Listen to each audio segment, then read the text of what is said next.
beaming from Pacific Junction Hotel to Earth. Girth. Yo, and welcome to my summer Lair. I'm your host, Sam Unin.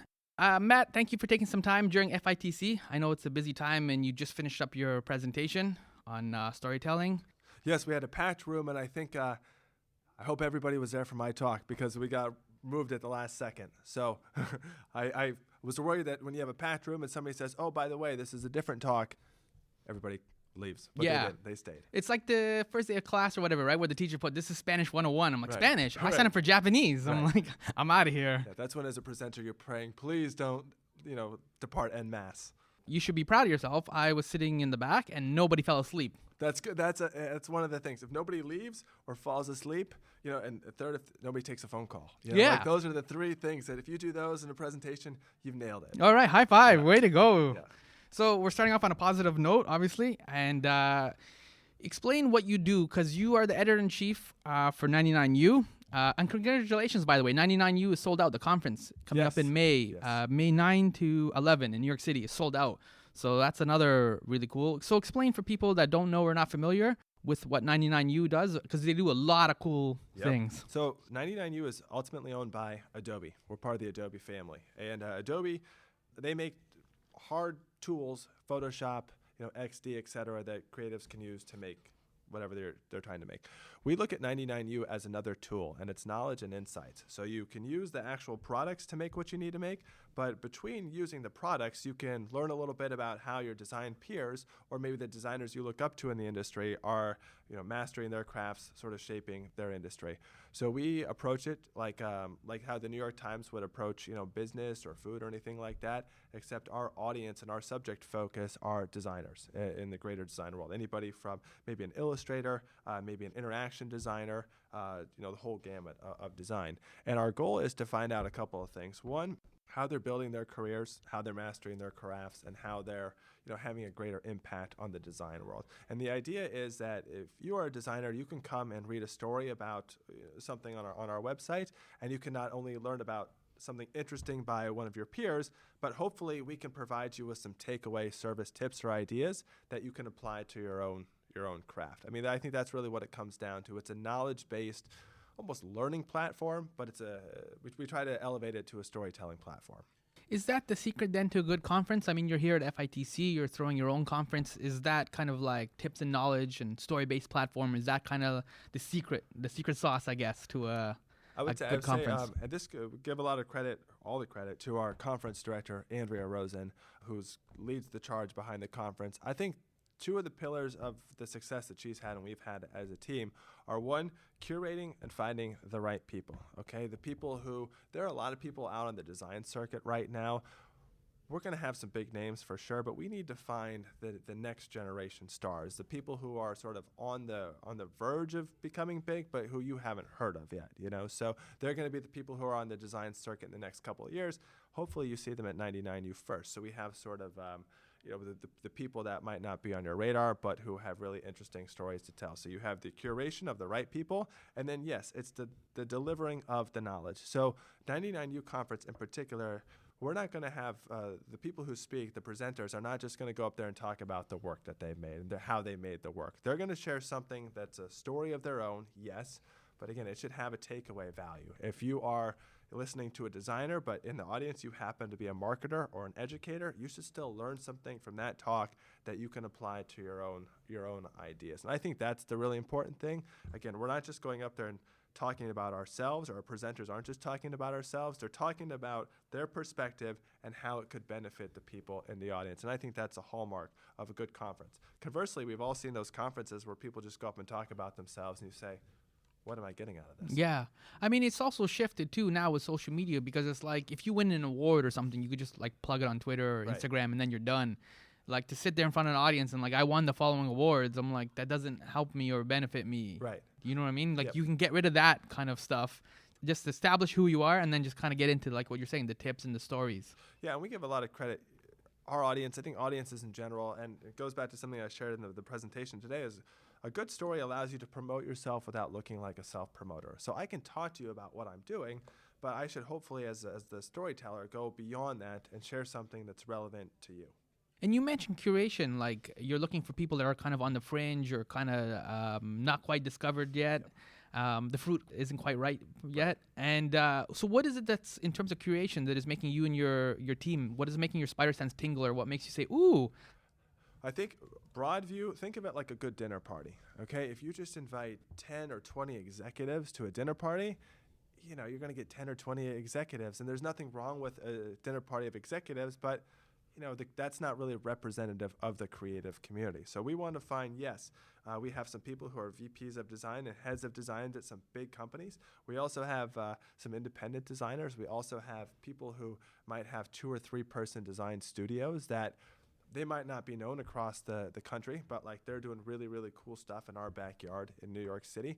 And I think it goes, the other point of this is to always be talking to people. This is a reference to talk that I just gave, so I don't know if people in your audience, your listeners, will have the full context, but the art of reporting is hanging out and talking to people, learning a little bit about them, and it goes beyond the surface or the few talking points that they're going to spit back to you.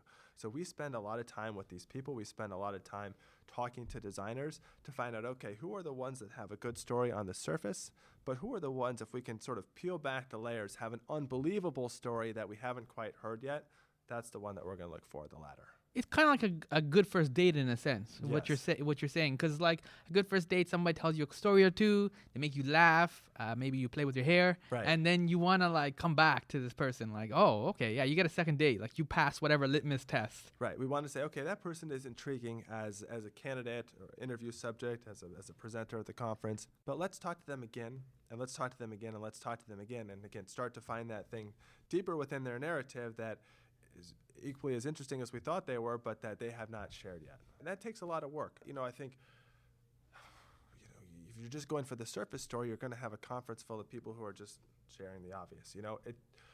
The value that a reporter brings to this, or the value that somebody like Andrea brings to this, who has an editorial mindset, is that she knows how to dig deeper into somebody's history, their perspective, their background, and find the thing that there's, that we can all see that they're ready to share, but they maybe haven't seen it themselves, but that they're ready to share as well. What you're talking about too, I mean, I used the word curation and you used it as well, but it's like, it's the old school thing. Now that vinyl's kind of come back, you're digging through the stacks, right? You can get a whole pile of like records or go into a record shop, but you have to kind of know what you're looking for, what you find, like, oh, this is a great album, and this is like whatever. And a lot of times people they just accept Netflix at face value, or they accept Spotify at face value, and they don't know how to look for anything, so they just listen to Rihanna or something like that. Right. But there's all these cool movies and things that are just sitting on Netflix, just waiting to be discovered, and waiting. All this music on Spotify is waiting to be discovered. Yep. And people just don't have that habit that you're talking about, that editorial curation, where you can dig through the stacks and find a couple of gems or a couple of hidden tracks. Right. It takes a lot of patience. Personally, that's something that I'm not good at. I want everything right now, and I think maybe in our right now society, we all want that. But I'll give you a good example. This person hasn't spoken to the conference, or at least not yet, but it was one of the favorite stories I've ever done for 99U. Talked about it a little bit in the presentation earlier. Her name was Norma Jean Maloney. She's a sign painter from Texas. Sort of has an old school craft, works in a tiny town of Taylor, Texas, out there on the plains. Probably nobody's heard of her outside of Taylor, perhaps, or at least outside of the Austin corridor. She has a fascinating story about somebody who spent the last 20, 25 years making these huge sacrifices and huge moves, going from San Francisco to Nashville to Austin to Taylor, that sort of gave her more and more financial freedom with every move to be able to pursue the craft as she wants to. Again, people probably haven't heard of her, but I liked her a lot because that's a common theme that we can all relate to in the creative industry, yet she has a perspective that is one that we haven't heard, or at least that one that, when you're sitting there in New York City or in San Francisco, you're not going to get. You have to go to the towns on the plains to find these people who have really amazing stories to share. Yeah, it kind of harkens back to the fact that success is not always this fame or this and I mean, we've kind of bought into this a little bit with social media as well, right? It's like I have all these followers or whatever, and you could still be doing really cool work and just kind of be on the fringe or kind of be in your own little world, like Taylor. I don't even know where that. I've been to Austin. I have no idea where Taylor is, right? And so the fact that she can exist in this world and kind of create and have her own life, just express her creativity, that's amazing. And I would encourage people when they're thinking of good stories to go back to the perfect point you just made, success is not always evaluated or determined by gold medal or an award that you won or something like that. To me, as an editor who evaluates ideas and is looking for stories everywhere, that will apply to a very, very small percentage of the stories that we do. Somebody who's won an award or done a huge job for an international client or something in that regard. I want the human part of it. I want the human interest story where somebody has came across it. They went off on an adventure. They were challenged at some point. They probably failed as a result of that challenge. But in the end, they've learned something. They've picked up a bit of wisdom that they can share, making what they say meaningful to me as an editor and as an audience. So when people are thinking about their own stories, I would encourage them, don't overcomplicate it or don't overthink it. Just because you haven't won a gold medal doesn't mean you don't have a story worth sharing. Everybody has a story deep down somewhere. And in terms of the storytelling the focus that you have, has working in 99U and kind of talking to all these different designers and different creative people, doing the conference, has all this kind of changed or refined your definition of creative leadership and what that means? Yeah, I think that the couple of things that I've seen with creative and leadership is that more broadly in the design industry or in the business industry, for example, we have CEOs, we have CFOs, we have CMOs, we have maybe chief people officers now or chief product officers. And yes, I know we're saying designers are getting more of a place at the table, but like when I look at the executive suites, I'm not seeing creative people by and large. Like they haven't saturated it by any means. Now maybe there are people at certain companies, smaller companies, bigger companies, et cetera. But like I want to see more creatives leading companies, or at least, in that executive team. And I think we have some sort of, I don't know what the right word is, but like if you're on the creative side or the design side, you don't quite have the same, perspective as somebody who has the numbers, right? Like they're the quote unquote business people. I would say the bean counters, the bean counters, right? And it's always been accepted that they're the business people or the marketing people or the finance people. Why are they the leaders of these companies? Some of the brightest people I know and I've encountered are the designers or the people who can think creatively, who also have a strategic brain, who can bring what they do to the company in a different way that complements the numbers, but it should be seen on the level playing field as the more numbers or hard data types of people at these companies. It's one of the ironies in like Hollywood where like they mention like HBO or Netflix or something, and then they'll refer to them as talent friendly. I'm like, you're supposed to be right. You're supposed to be That's talent your friendly. product. Like good talent translates to good shows and good movies, and that's the product that you sell. Yeah, but it goes back to what you're saying, which is like a lot of times, a lot of the people that are running these studios, not every studio, but a lot of people that are running these studios are bean counters and are like, look, we could put out an Avengers movie. If we can make this for $50 million, we'll be able to make $100 million, right? And that's how they're looking at it. Just put the damn thing out. Right. Right? According to a budget line item. And I think this also then puts the onus on creatives. For me, when I started as a storyteller, I was just thinking purely about a good story, and in turns of phrases and ways to describe a scene and interesting words that I could use. And that to me was like the end-all be-all with a good story.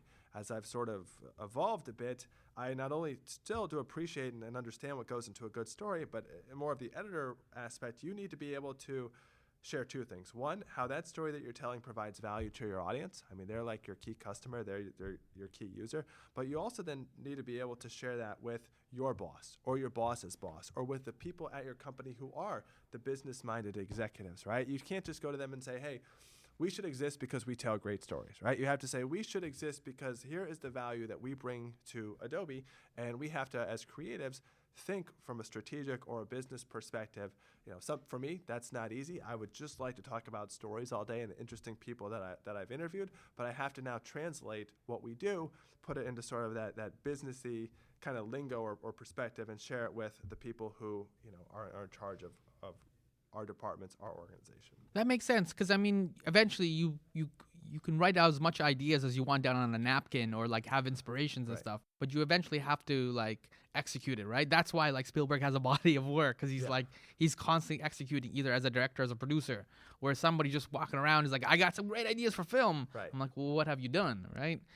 So does the story change by the medium, whether you're working on something like YouTube or like say for Medium, like your blog writing, or in your case, like writing a 100-page book to a girl Right. to impress her, right? Does the story kind of change per medium, or can the story be universal and kind of cross mediums? I think the genesis or the root of a good story is the same no matter where you tell it. You have to have, start by sharing your unique spin on some kind of universal theme.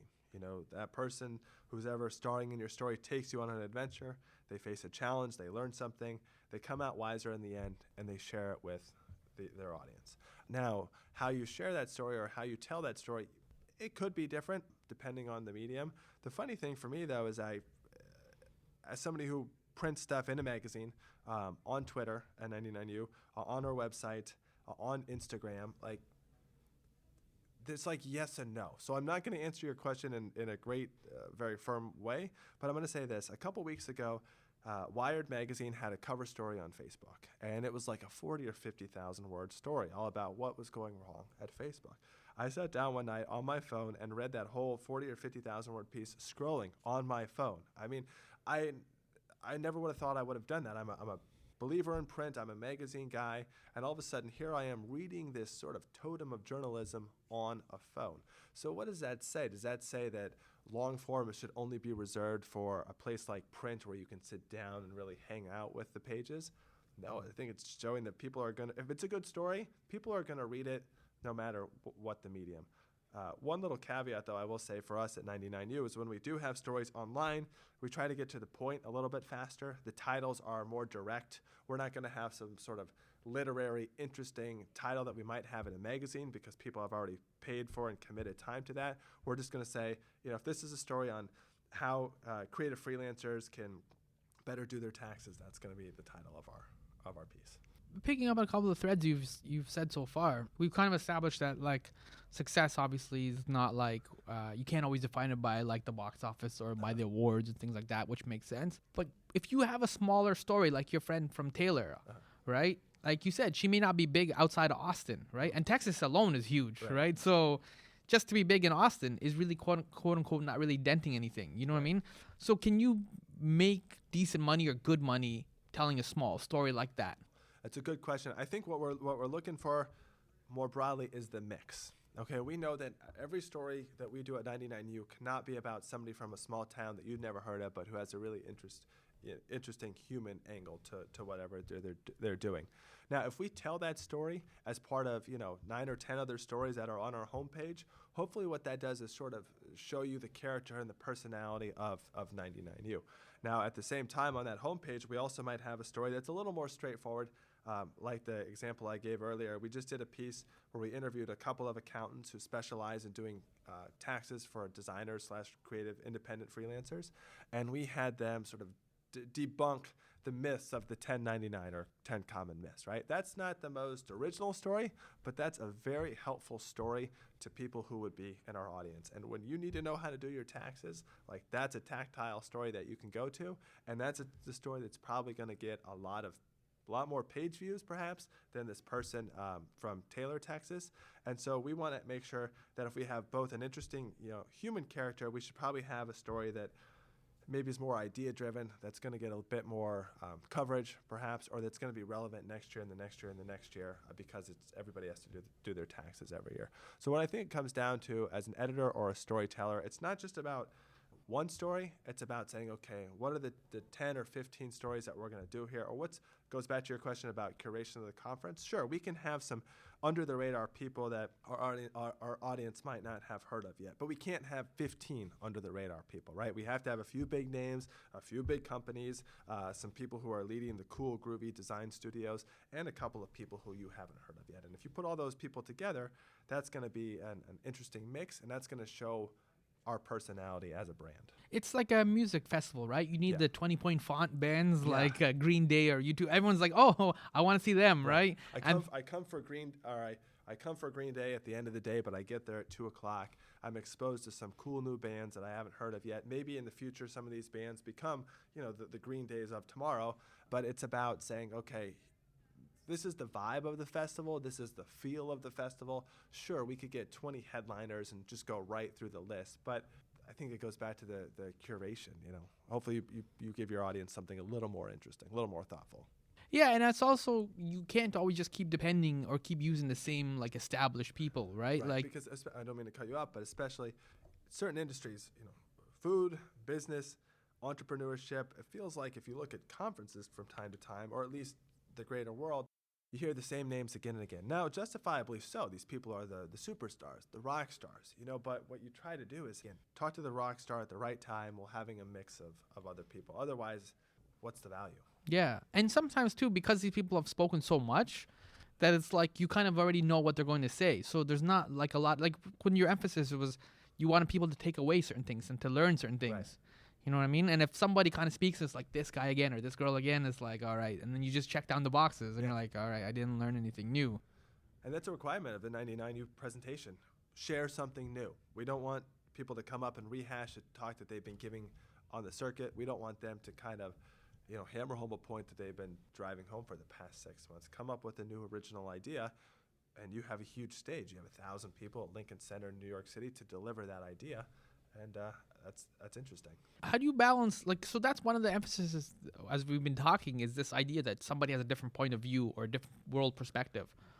And so sharing that is like, I don't want to use the word courage because it's kind of a cheesy, but it's a lot harder for people, especially now the way that social media is kind of operating. It's a lot harder for people to kind of break out of that mentality, that group herd mentality, or group think mentality, because you're not always going to be appreciated for your worldview. It's like, we've already decided on this. Right. And so you coming along like, I think it's pink. I'm like, what? Right. No, we've all decided it's brown. You're wrong. You're politically incorrect. You have to go to the back. And how do you do that with the conference in terms of like encouraging people to keep that perspective and that worldview, knowing that they're going to sometimes be branded as heretics? I would say, just to step back for a second, from an editorial storytelling standpoint, we're a little different, or at least I think we have a different philosophy than, say, a company. If you're a company, big corporation, and somebody says, I don't like your product, or I don't like this, or this isn't great for me, or something like that, I think companies tend to get offended. They get upset. Somebody doesn't like what we do, or at least they have a different opinion about what we produce than we have, right? Versus an editorial property like ourselves. If we put out a story and somebody says, I completely disagree, or I can't believe you guys wrote that, here's my perspective on it, or they have a counterpoint, we say, that's great, that's healthy, because we feel like we are durable and strong enough to differences of opinion. And if our goal is less about telling, it's about telling a great story, but it's also about provoking thought and sparking new conversations. That's really the ultimate goal. So we can do a good story and somebody can say, I love that story. That was the best thing I read and I learned so much. And somebody could have a completely different perspective. And if that conversation continues back and forth, that's good, because we know that this story, this idea struck a chord with people, and they all don't have to agree with it, and they can disagree with it if they want, but at least people are talking about hot topic issues in the world of design. So I think what we have to think about, whether it's the conference or the editorial, or even some of the stories that we do where I say, well, I don't always agree with that. We've done stories where I said, I don't agree with that, or I don't see where that person's coming from, but it's a thoughtful perspective, it's a thoughtful point of view. Let's publish it anyway. Let's see what happens. Nothing wrong with that. And if somebody disagrees with it, they're more than happy to. They're more than welcome to share why, and let's talk about it. Yeah, consensus is not always validation. Right. So I think this is what scares people, though, because what if I say something that you disagree with, and now all of a sudden we have Twitter, and somebody says something really ridiculous on Twitter. Now we got a rumble. Yeah, But let's just have a thoughtful debate or disagreement, and as long as we respect each other, that's great. And that's a thought-provoking story can do that. How do you stay grounded in your own story and the story that 99U is telling, the story you're telling as Matt, when you're surrounded by all these really cool ideas? Because isn't it almost like shiny objects where let's go down this road. This is really new now, and it's or some new VR technology or something comes out and it's let's go down this road. How do you stay grounded in the midst of all these really cool ideas and really cool creative people? We have I would say at 99U, our stories, we're kind of one of underdogs. We're a relatively small team. We have maybe 4 or 5 people, and we do a lot with those types of people. So that keeps us humble just anyways, because we always feel like there's more for us to do. But your question is about, thing is about like focus. How do we decide what we're going to do and where are we going to put our energy and our efforts? And the idea of VR is really interesting because, a couple of years ago in the publishing world, everybody was talking about video. Before that, they were talking about tablets. The iPad was going to save media. Yeah. People weren't reading in print, but now they're going to read on a tablet, and we're going to be okay. So let's focus all of our energy into making a magazine that works on a tablet. And then, the last couple of years, well, nobody really did the tablet, so now we're going to go to video because that's where this is all going. So we're all going to pivot to video, and we're just going to try to tell stories in a completely different medium. And guess what? Video hasn't saved publishing. People resorted to Facebook. Facebook's going to save publishing, right? So let's gear all of our stories and our headlines and our whatever towards Facebook. Facebook hasn't saved publishing. So for us, we try not to overcomplicate things. I don't believe that anything is going to save publishing, and I believe at the end of the day, we just need to tell good, high-quality stories. And sometimes when people are talking about the next new shiny object, we're not going to discount VR by any means. We're not going to discount video, but we have to say, look, with the size of our team, what can we realistically do? And even though everybody might be talking about pivoting to video, sometimes when everybody is talking about the hot new thing, we look back at the old standard, the old classic, and say, wait a second, just because nobody's talking about email, let's not get away from email. We have somewhere around 250,000 people that we have on our weekly newsletter. That is great. We get direct contact with them every week. They signed up to be on our newsletter, so it's an organic sign up. They want to get our contact. If Facebook changes its algorithm tomorrow, that does not get in the way of our connection with our readers. So when everybody's talking about video, we're saying, let's double down on email. Let's grow that email list. Let's get that email list as obnoxiously big as we can get it, so then we can have more and more people that we have direct contact with, even though nobody's really out there saying email is going to save publishing. I used the analogy of vinyl before, but it's also kind of what you're talking about. Like, everyone thought vinyl was dead. Everyone thought vinyl was going to go away, and it got replaced by the cassette and by the CD and then the MP3. And all this technology kept coming out, and then all the record companies and bands and stuff doubled down on the new technology. Vinyl's still here and doing quite well. And I'll give you another example on video. Again, not that we're going to discount it, but given the size of our team, the best thing that works for us is just to tell articles online because they can be easily shared. I also take the subway to and from work, and videos do not play on the subway. We're underground, but I can put a story on my phone and I can read it by the time I go from 85th Street to 14th Street. Versus a video, I have no internet connection. So from a ease of use standpoint, a story is pretty good. You mentioned the team, and you mentioned Andrea, who helps with the conference. Can you just kind of break down, because you're the editor-in-chief, obviously, so you're the big cheese. And then who else is on the team? So Andrea is our conference director. She oversees, our live events. We have a creative director named Mark Brooks, and he was really instrumental in transforming 99U in the last couple of years from its origins as a place that had productivity tips and more general career advice to one that is focused with the designer at the center. Okay, we're going to change what we do, and we're going to cover the greater design world. And it was his, ideas and his thinking that really helped us move from there. And then we have a designer, a freelance designer. We have a freelance contributing editor. So that's more or less the team at this point. And then about a dozen freelance writers who write for us as well. So like you, I have an English degree. Yeah. So how the heck do you get from an English degree into this kind of environment? Because it's not a natural path. No, and I never thought I would work. I guess Adobe is technically I don't know what if you call it a technology company. I hope or think it's a creative company, or at least we're getting there. Having people think more and more about that first. Before I came to 99U, was a freelance writer. I wrote for places like Bon Appetit, GQ, Wall Street Journal, ESPN, so I could tell a story about anywhere. And when I moved to New York, I thought, that's what I would do. I would one day write at one of these big, venerable institutions, and I would be on contract, and I could tell stories about whatever piqued my interest. A couple of years ago, though, I got to thinking, man, how does this story that I'm telling at GQ about a chef encourage readers to want to buy more deodorant from Procter & Gamble. You know, I started thinking about that. Wait a second. The story that I'm telling is a long way away from sort of the end user result. So does it make sense for me to continue on in this pure editorial world? You know, for maybe others it does, but for me I started thinking what I need to do is transfer the bare essence of what I do, tell stories. And I need to move from maybe magazines or traditional publications. What if I could find a brand where the stories that I'm telling benefit the brand, they provide value to that brand? I got connected with Adobe, and that's a perfect fit for me because Adobe makes tools for creative people. And I have the chance and the opportunity now to tell stories about how creative people are doing what they do. I'm not a designer by trade, but I feel like I am a creative person, so this is near and dear to what I like to do and what I'm passionate about. It's the same language. It's the same, and it's still storytelling at the end of the day. Sure, I'm probably never going to get my byline in the New Yorker. To me, I'm okay with that because Adobe provides a lot of benefits that maybe, you know, a Condé Nast doesn't at this point in my life, and I largely get to do what I do, have freedom and independence to tell stories. But now there's a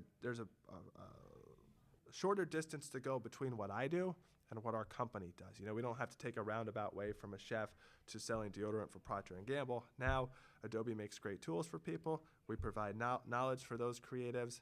There's a better synergy there. You mentioned writing for ESPN, for Fast Company. You wrote about the NBA replay.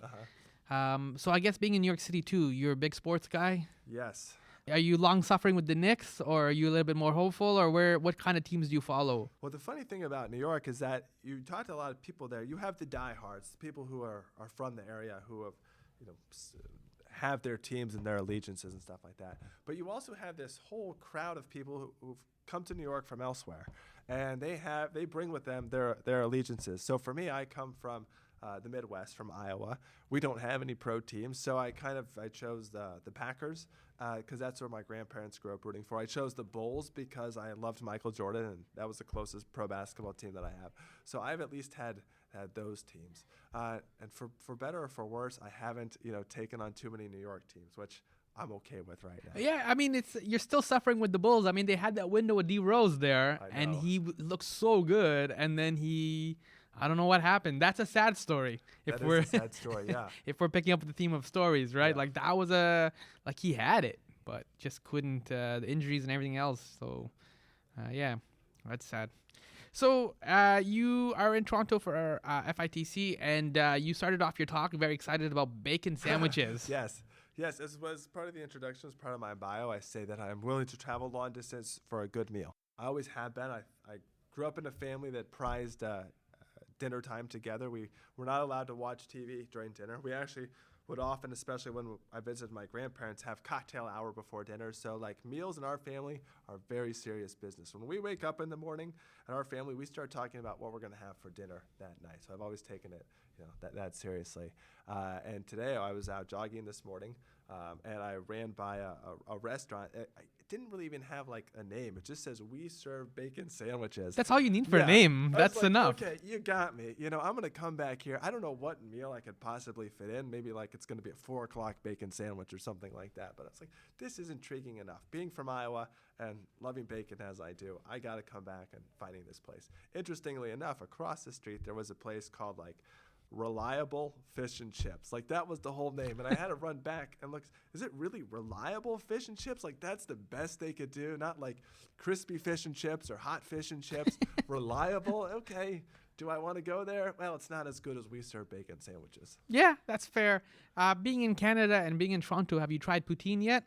I am a huge fan of poutine. I've never had it actually in Canada. Oh, okay. But yeah, anything that mixes cheese curds, gravy, and French fries, that's my kind of meal. But so do you have any recommendations of places for poutine? To go? Yeah. There's a place on Queen West called Poutineery, and they just have they put pulled pork on it, they put bacon on it. Okay. There's a whole bunch of varieties in there, so I'll give you the address after we wrap up, and you can go down and check that out. Poutineery? So, yeah. Okay. That's a good one. Yeah, you'll have a good time, and then but it's a heavy meal though, right? So don't go like running after, like do another talk or something like. Well, I try to eat healthier during the first half of the week, and then the second half of the week I let myself go. But I figure that potatoes are vegetables, right? So like, I can get away with it on a Monday. Yeah, and pulled pork has vitamin C. That's right. Protein. So Practically a health food. it works out, yeah. All right, so thank you so much for talking and hanging out at FITC and taking a few minutes to talk to me during I know the schedule can get hectic. Just what you want to just plug where people can find 99U online and the internet, the whole... Yep. If you're interested in finding more about 99U or reading about how creatives are doing really cool stuff in the industry, all of our stories are posted on our website, 99u.adobe.com. If you're interested in learning more about our conference, which is May 9th through the 11th, you can find more information about it as well. The conference is sold out, but we're going to do it again next year. So you can learn a little bit about what we do. After the conference is over, you can watch some of the videos from the presenters and get a taste of what we do every year in New York City in May. Cool. Thank you, Matt, for taking some time. My name is Sammy Unin, and this has been my summer Lair. You can follow me at My Pal Sammy. Thanks, Matt. Thanks, Sam.